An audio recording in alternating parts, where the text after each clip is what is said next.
Welcome to our channel. Today we how to activate Starz on Apple TV step by step clearly.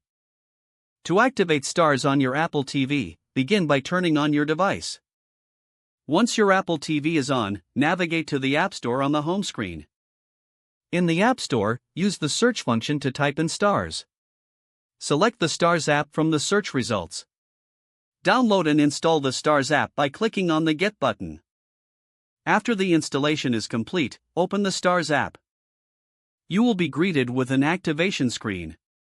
Take note of the activation code displayed on your screen.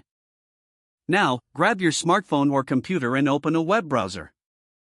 Visit the activation website, typically found at starz.com/activate. When the page loads, enter the activation code from your Apple TV.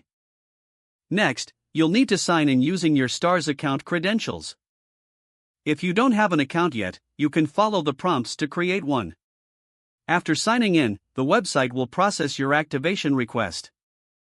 Return to your Apple TV and wait for the app to refresh. Once refreshed, you should see a confirmation that your Starz account is activated. Now you can start enjoying all the content Starz has to offer on your Apple TV. If the page does not load, refresh the browser or try again in a private or incognito window.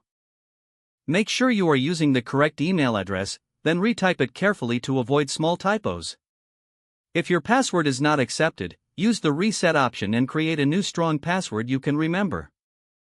Check your spam folder for verification or security emails, then complete any requested confirmation steps. Enable two-factor authentication if available to improve account security and reduce unauthorized access risk. After signing in, review your profile details so your contact information and settings are accurate and current. If you see an error message, note it down and try again after restarting your device and internet connection. Log out when you finish, especially on shared devices, to keep your account and payment information secure. If the page does not load, refresh the browser or try again in a private or incognito window. Make sure you are using the correct email address, then retype it carefully to avoid small typos. If your password is not accepted, use the reset option and create a new strong password you can remember. Check your spam folder for verification or security emails, then complete any requested confirmation steps. Don't forget to like this video and subscribe to our channel for more step-by-step tech guides.